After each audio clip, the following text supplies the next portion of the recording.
Hello, Star Wars and unboxing fans. Welcome to another episode of Darth Tuba's Star Wars Unboxing Show. Today, I'm going in a little bit of a different direction.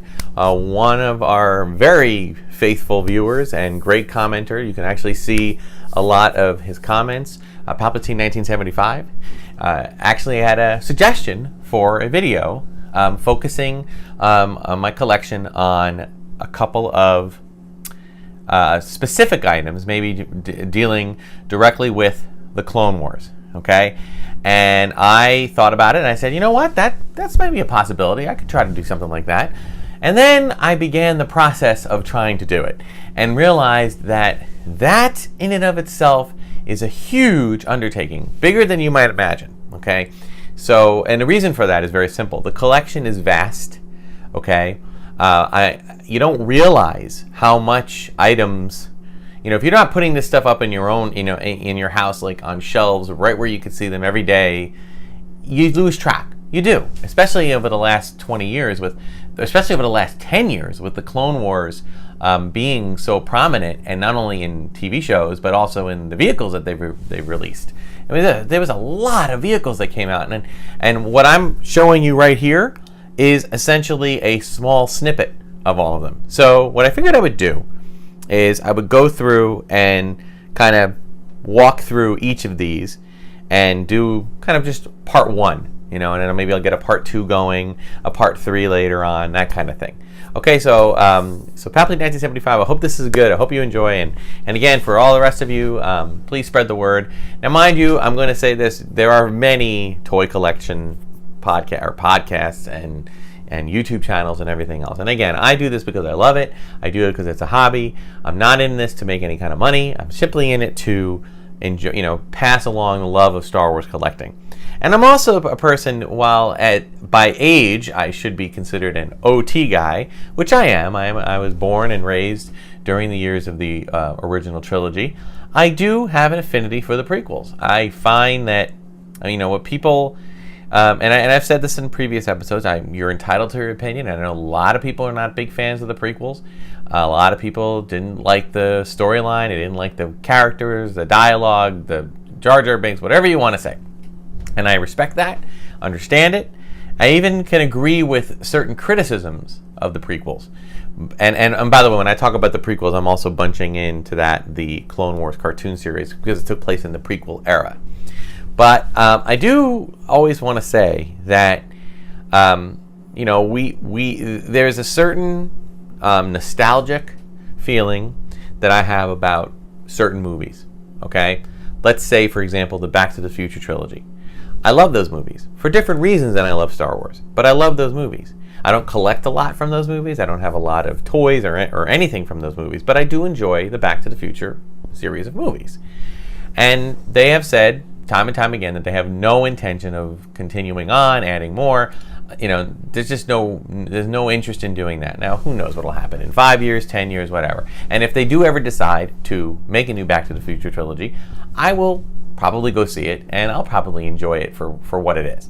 But I do want to say that I see that as kind of a nice thing that they don't plan on doing anything with that, because it's there. It has a beginning, a middle, an end.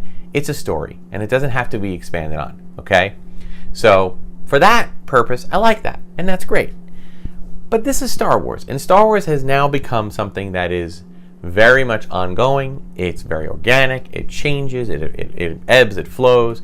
It's going to move from movies to streaming television. It's already existed in the form of comic books and TV shows already, cartoons, and whatnot. And I'm always of the feeling like, I would rather have a ton of Star Wars, almost unending, that I can pick and choose what I love, what I like, maybe what I don't like as much. I'd rather have that than have one set thing and leave it alone. Don't get me wrong, again, love the Back to the Future trilogy, but I look at that now from pure nostalgia at this point. Okay, I'm just not thinking about, well, where do these stories go from here? Where do you go with Doc Brown? Where do you go with Marty McFly or Marty's family? I just don't. It's not meant to be. Whereas Star Wars has become a universe, and the Clone Wars, and this is where I'm getting to, the Clone Wars kind of established that it is not just, Luke Skywalker. It is not just Darth Vader. It is an entire universe. Maybe they're at the center of it at times, but it's an entire universe. So There's so much product and so many vehicles and big and small and whatnot.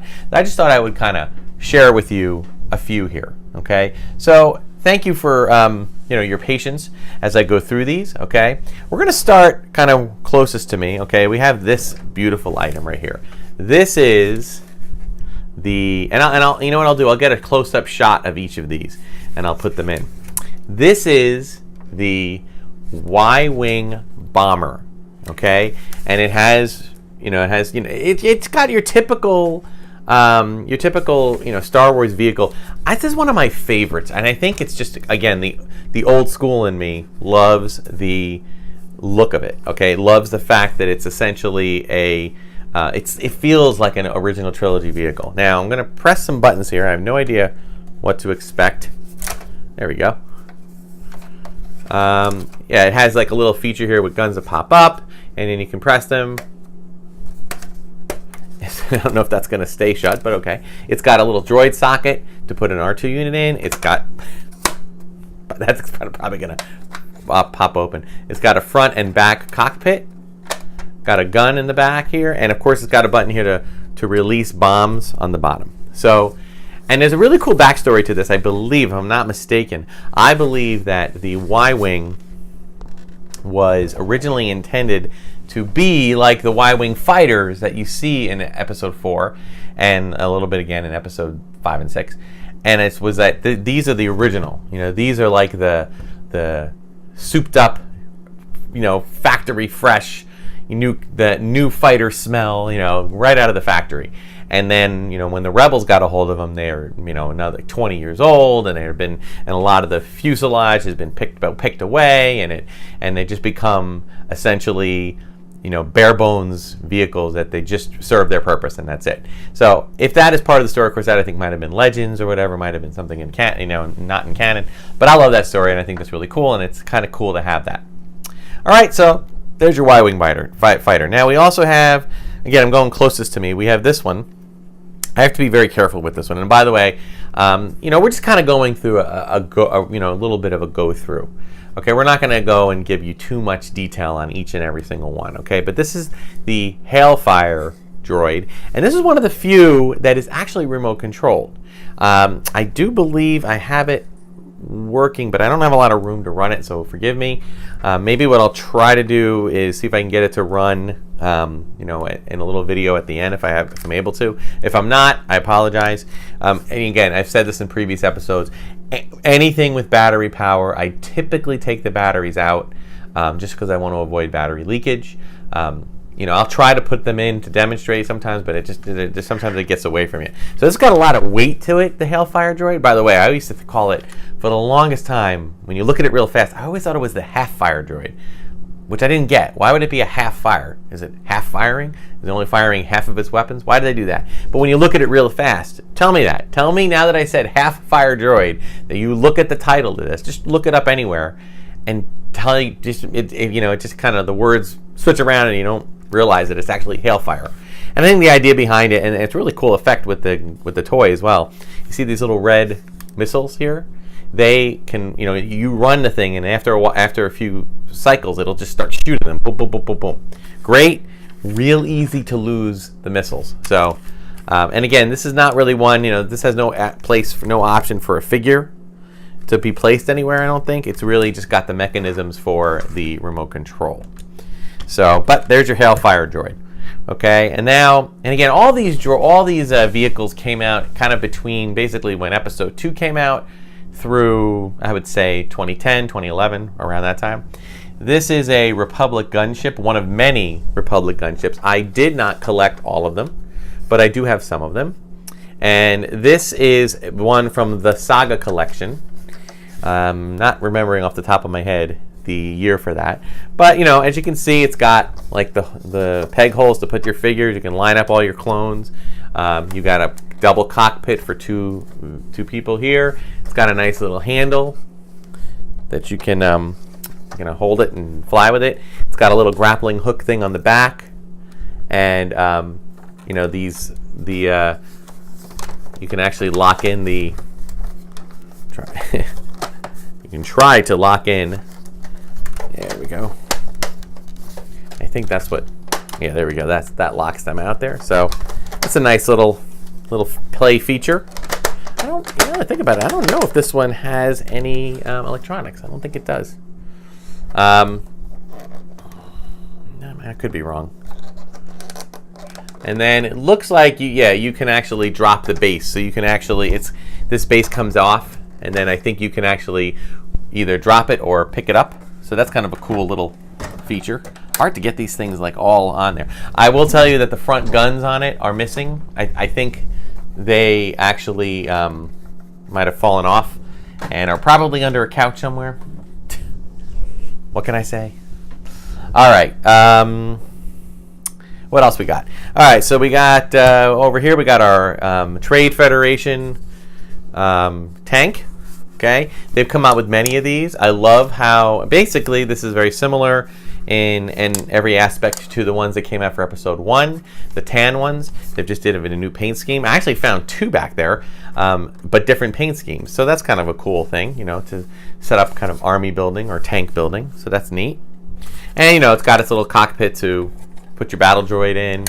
And I think this kind of, this one has a cool little feature where you, right, I think the way this works is that if you hit it or something, I'm trying to think there's a button somewhere. I think what happens is that this actually launches out, like it like ejects a pilot, and then when it does that, this thing flips around to be like a damaged battle droid. So that's kind of a cool. Oh wait, there it is. Wait, there it goes.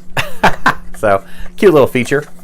Kind of kicking it old school with stuff like that, but I like it. Always loved breakaway features. I always thought that was good because my favorite toy growing up was the Imperial attack base on Hoth, because it had not one but 2 areas that break apart. It had like a little base that broke apart into a few pieces, and it had the little like cavern that came apart. All right, here we go with our ARC 170.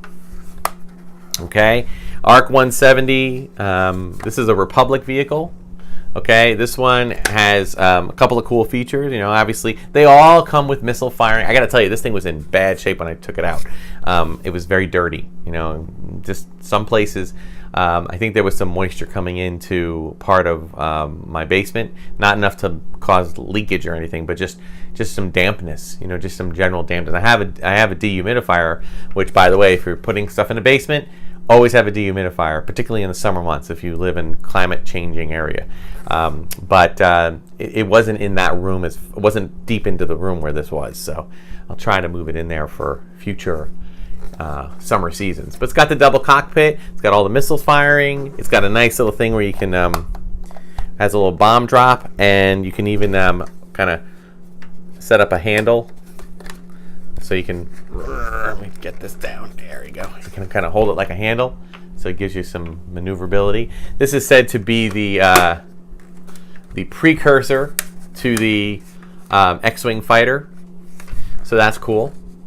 All right, so some nice, awesome aspect. I will say it's a little wide and a little bit bulky, so that makes it a little bit of a challenge.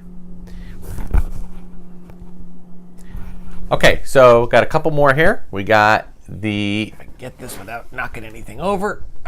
We have our Hyena bomber, okay, which I think, if I'm trying not to, see, I don't want to press things that are going to launch, but again, one downside, I will say, about collecting is that you have got, I let him drop his missile.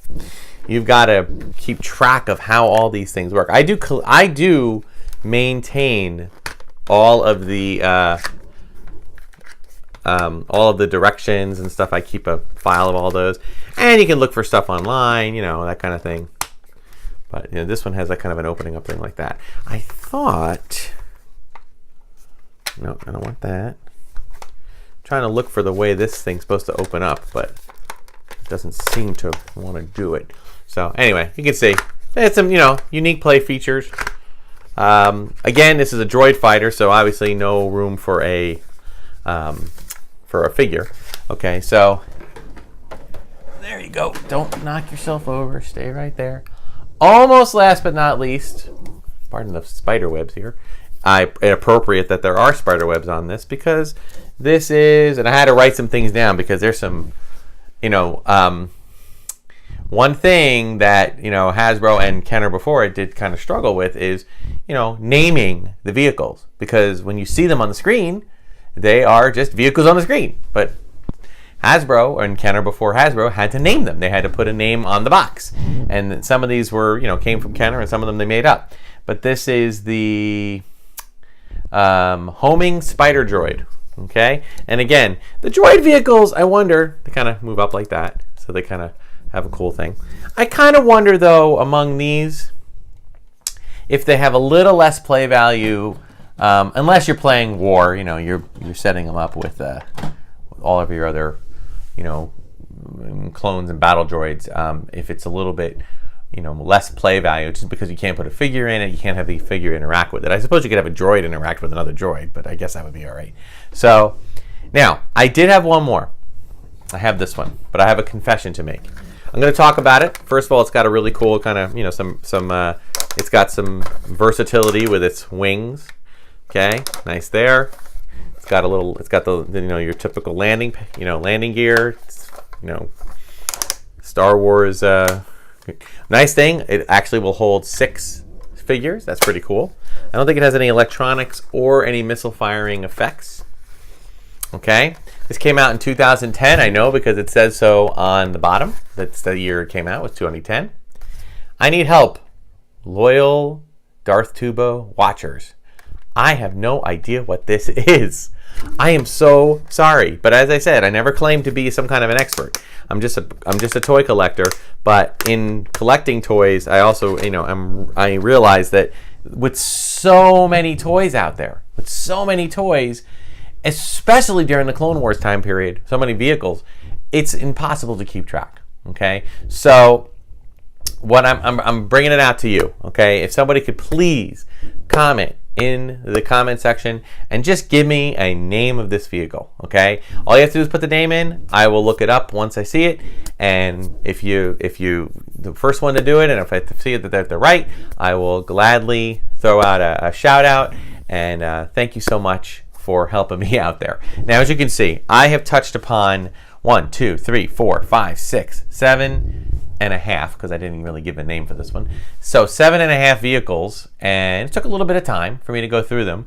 And I was realizing as I was doing this that there are literally 2, if not 3 times more in the Star Wars collection. So, and I don't even know if I have all of the things out there. So what I'm actually going to do is kind of develop a little checklist and kind of go through them and associate a picture with a name so that I can kind of get some more out here. And when we do this again, I don't know when I'll do it again. I will tell you when I had those who know me as a teacher. Today was a snow day, so I had a little time. So yay, snow day. And there might be another one from time to time. It is still winter. And when that happens again, I promise I will, when I get the time, I will set this up for another one. I do have some other unboxings to do, as you know. And again, these might be out of order now, but I did do a toy run recently and was able to find all the new Black Series. I want to do unboxings with them. I have a couple other interesting, weird surprises that I want to put in there. And of course, very soon, the sail barge is coming. So we got to get that going. I don't want to wait on that. So things will be out of order, but this will drop sometime in the next week or two from the time I videoed, and a new one after that. Expect it, and part 2 and maybe a part 3 later on in the winter spring. Okay? Thank you so much for watching. Be sure to like, subscribe, share, hit the notification button, let people know about the channel, and check me out on Instagram and Twitter at Darth Tuba, and Darth Tuba Star Wars Unboxing page on Facebook. Thank you so much. Again, leave a comment. Tell me what the name of this vehicle is. And until next time, may the Force be with you.